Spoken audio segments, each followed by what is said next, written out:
Hi everyone, I'm Eric with Wi-fi-U and welcome back to Ask Wi-fi-U. Today's question is, what is a VLAN? VLANs are one of the most important concepts in networking, but they're also one of the most misunderstood. Let's see if we can simplify them. Imagine you have one switch and every device is connected together. Unless you do something to separate them, they're all part of the same broadcast domain. So when multicast or broadcast packets are sent, all devices are going to receive them. VLAN lets you divide one physical switch into multiple logical networks. It's like creating several separate switches without buying additional hardware. Every VLAN has an ID.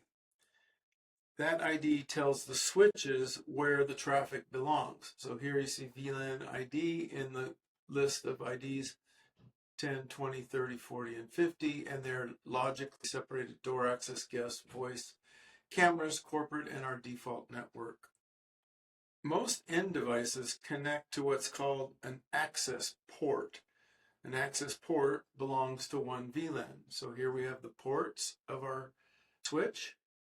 Those are the ports, and then you can see the native VLANs are separated and different for different devices.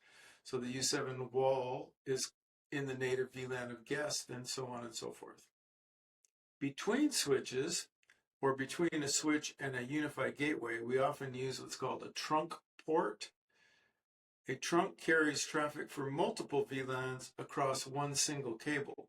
So here we have the UCG, and it's managing the VLANs, and all those VLANs can go to this switch.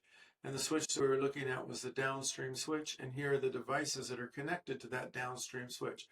All of them are passing traffic on one cable back up to the gateway. So we don't just create VLANs to follow a corporate flowchart. We create them because different devices have different jobs.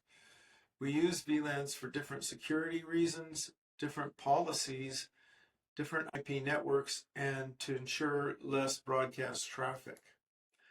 So we would have one physical switch with multiple logical networks, giving us better security, better organization, and less broadcast traffic. And remember that VLANs separate traffic while routers connect VLANs.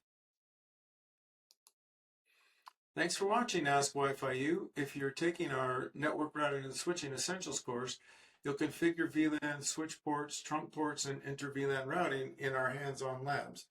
We also have an excellent self-directed VLAN course that you can purchase at learn-wifi.u.com. I'll see you next time at Ask Wi-fi-U.